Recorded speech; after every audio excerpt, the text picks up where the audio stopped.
వెంకటేశ్వర్లు వారి సోదరుడు కోటేశ్వరరావు ఈ ఇద్దరి కూడా తెలంగాణలో ఒక ఫంక్షన్కు వెళ్ళి వస్తుండగా మార్గ మధ్యంలో స్కార్పియోతో వారిని గుద్దించి అటాక్ చేసి మరణానికి కారణమయ్యారు.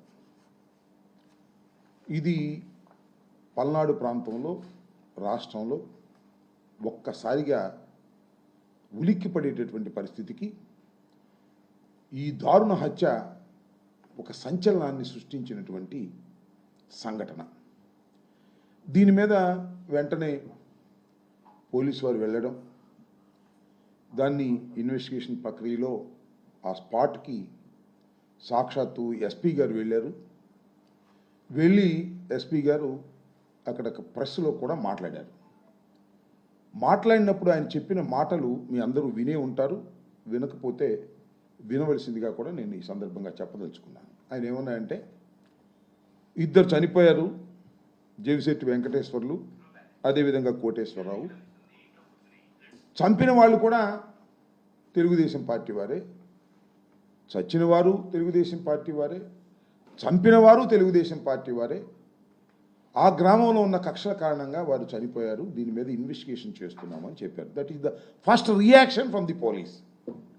అంతేకాదు, తెలుగుదేశానికి సంబంధించినటువంటి పత్రికలుగా పేరుగాంచినటువంటివి ఆంధ్రజ్యోతి, ఈనాడు, నేను ప్రత్యేకంగా మీకు చెప్పాల్సిన అవసరం లేదు, రాష్ట్ర ప్రజలకు కూడా చెప్పాల్సిన అవసరం లేదు.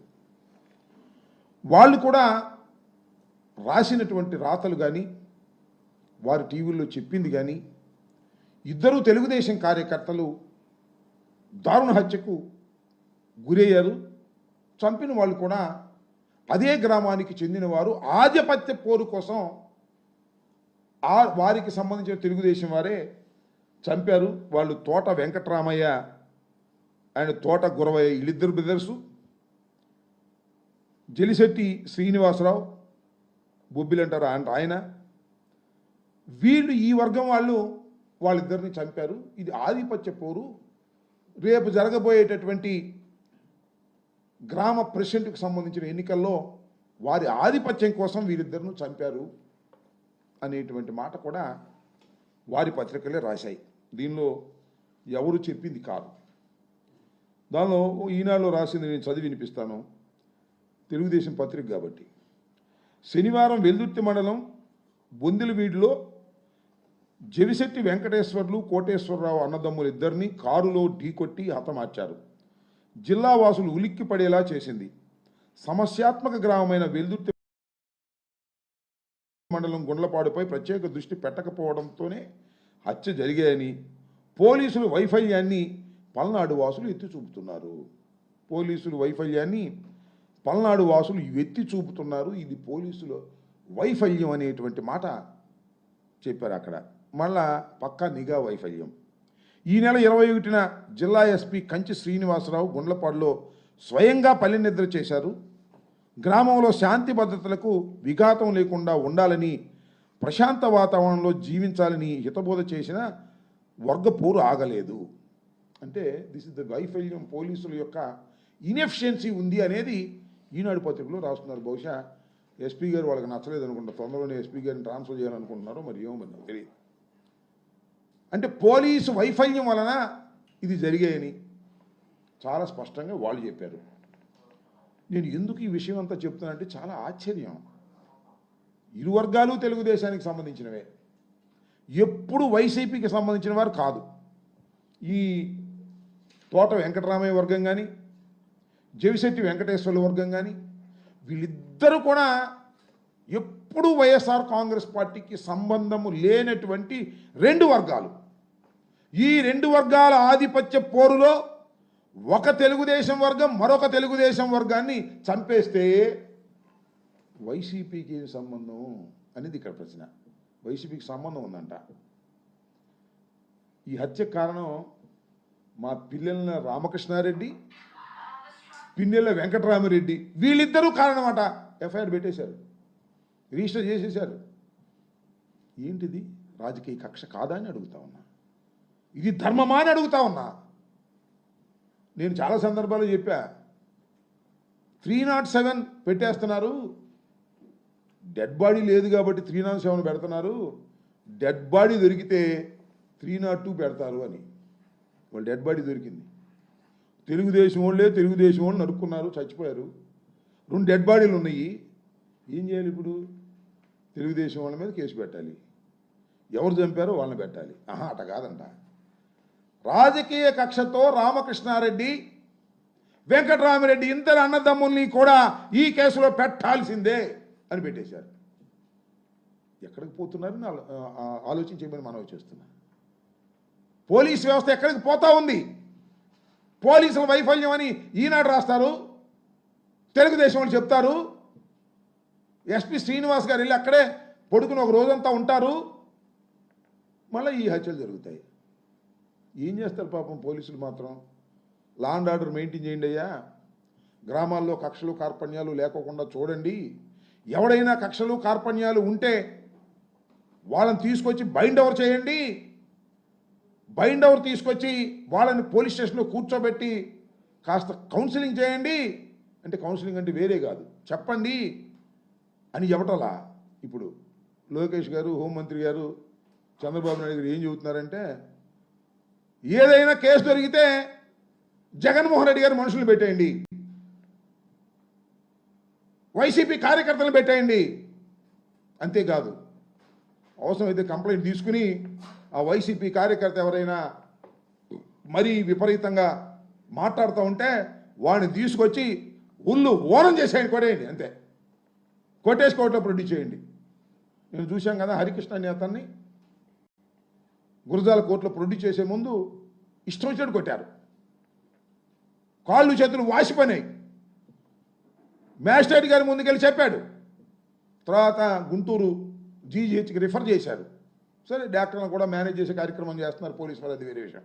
పోలీసు వాళ్ళ పని ఏమిటంటే వైసీపీ కార్యకర్తల్ని కొట్టడం, వారి మీద కేసులు పెట్టడం, దానిలో ఉక్కిరి బిక్కిరి అవ్వడం తప్ప రెండో పని లేదు. ఇంకా లాండ్ ఆర్డర్ ఎక్కడ కాపాడుతాడు? ఎస్పీ గారును వీళ్ళు ఇంకో పారు చెప్తాడు. డిఎస్పీ ఉన్నాడు అక్కడ పాపం, ఇప్పుడు లేడు. ఆయన పేరు జగదీష్ అట. ఫస్ట్ రిక్రూట్మెంట్ పాపం, ఫ్రెష్గా వచ్చాడు. ఇంకా పోలీసు లక్షణాలు అలవాటు పడలా. అంటే వీళ్ళు నమస్కారాలు పెట్టడం, పోస్టింగ్ల కోసం వాళ్ళ చుట్టూ వెళ్ళచడం తిరగడం అలవాటు కదా. ఫస్ట్ పోస్టింగ్ వచ్చాడు. చంద్రబాబు నాయుడు గారు, హోంమంత్రి గారు, లోకేష్ గారు ఎవరి మీద ఒక తప్పుడు కేసు పెట్టమన్నారు, నేను పెట్టనన్నాడు. సరే, మేం చేస్తే పెట్టవా, తీసాయి అన్నారు. ట్రాన్స్ఫర్ వెళ్ళిపోయి 2 నెలలు అయింది, ఇంకా పోస్టింగ్ లేదు అక్కడ, ఖాళీ ఎంటీ ఖాళీగా ఉంది డిఎస్పీ పోస్టు. ఎవరున్నారు పక్కన? సత్యనపల్లిలో ఉన్నాడు ఒక ఆయన, ఏం చెప్తే చేస్తాడు. ఇవాళ రామకృష్ణారెడ్డిని కేసులో పెట్టమంటే పెడతాడు, లేకపోతే నన్ను పెట్టమంటే పెడతాడు, అది ఈ సాక్షి ఆయన ఉంటే ఆయన పెట్టమంటే పెడతాడు, ఎవరిని పెట్టమంటే ఆయన పెడతాడు. ఆయనకి ఇన్ఛార్జ్ ఇచ్చారు. ఏమిటండి, ఎక్కడికి పోతున్నారు ఇవాళ? నేను అడుగుతా ఉన్నా పోలీస్ వ్యవస్థని. దుర్మార్గం కాకపోతే ఏంటిది? ఇంత దుర్మార్గమైనటువంటి పరిపాలన పోలీసుల్ని పట్టుకొని చేస్తున్నారు. నేను మీకు ఇంకో విషయం చెప్తా, ఆంధ్రజ్యోతిలో కూడా నేను రాశాడు, దేవుని వర్గపోరు, ఒకళ్ళ మీద ఒకళ్ళు ఇది ఇంకొక విషయం కూడా ఇక్కడ చెప్పాలి మీకు. చంద్రయ్య అని అప్పుడప్పుడు తోట చంద్రయ్య అని చంద్రబాబు నాయుడు గారు రంకెలేస్తుంటాడు, చూశారుగా. మొన్న ఈ మధ్యన వాళ్ళ అబ్బాయి కూడా ఉద్యోగం ఇప్పించానని తోట చంద్రయ్యని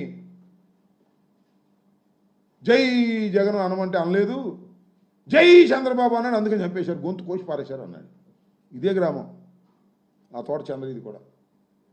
తోట చంద్రయ్య మనుషులే వీళ్ళందరూ కూడా, అటు ఇటు.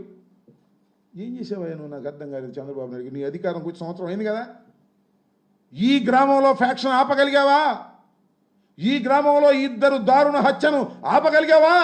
ఆపలేదు. నీ గొడవ నీదే, ఏ కాడకి. నేను ఇంకొక విషయాన్ని కూడా చెప్తా. అక్కడ మర్డర్ జరిగింది కదా, ఆ రోడ్డు మీద వెళ్తూ ఉంటే పాపం వాళ్ళు స్కూటర్ల మీద వస్తుంటే దాన్ని ఢీ కొట్టారు, ఎగిసి అవతల పడారంట పాపం ఇద్దరును. తెలుగుదేశం కార్యకర్తలు గుద్దించి ఎవరిది? తెలుగుదేశం వాళ్ళది. ఇదిగో పోలీసులు పట్టుకున్నారు అక్కడే. నేను ప్రత్యేకంగా చెప్పాల్సిన అవసరం. పోలీసులు వెళ్ళి స్పాట్లో చూశారు. దాని మీద ఏముందో చూసారా? జేబీఆర్. జేబీఆర్ అంటే ఏంటనుకున్నారు? పిన్నెల రామకృష్ణారెడ్డి అంట, జోలకంటి బ్రహ్మారెడ్డి కాదంట. జేబీఆర్ అంటే జోలకంటి బ్రహ్మారెడ్డి కాదట, జేబీఆర్ అంటే పిన్నెల రామకృష్ణారెడ్డి అంట. పోలీసులు చెబుతున్నారు. ఏమయ్యా జేబీఆర్ అని మరి ముందేమన్నా ఉందేమో, జేఈ చంద్రబాబు నాయుడు, నేను చూడలేదు కానీ ఇది పత్రికల్లో వచ్చింది, వాట్సాప్లో వచ్చింది. జేబీఆర్ జోలకంటి బ్రహ్మారెడ్డి అని తన అనుచరులు ఇది వేసుకెళ్ళి గుద్ది ఇద్దరిని చంపి దీన్ని వదిలి పారిపోయిస్తే పిన్నెల రామకృష్ణారెడ్డిని వాళ్ళ సోదరుని పెడతారండి. ఏందండి ఇది, నాకు అర్థం కాల. ఎక్కడికి పోతున్నారు అంటున్నా పోలీసు వాళ్ళు. చంద్రబాబు అసలు మీకు మైండ్ ఉందా లేదా అంటున్నా. డెడ్ బాడీ దొరికితే ఎవరిని పెట్టి అని పెట్టేస్తావా? మీలో మీరు కొట్టుకున్నారు. మొన్న ఎక్కడండి ప్రకాశం జిల్లాలో వీరయ్య చౌదరి అంట, వాళ్ళు కొట్టుకున్నారు. సందు దొరకలా, సందుకి ఏమన్నా పెట్టేసేవాడు. ఆ వీరయ్య చౌదరి పాపం చంద్రబాబు గారికి లోకేష్ గారికి బాగా సన్నిహితుడట. ఆయన చంపేశారు పాపం దారుణంగా. పోలీస్ వైఫల్యం ఎంత ఉందో చూడమని చెప్తున్నారు. దారుణ హత్య అది.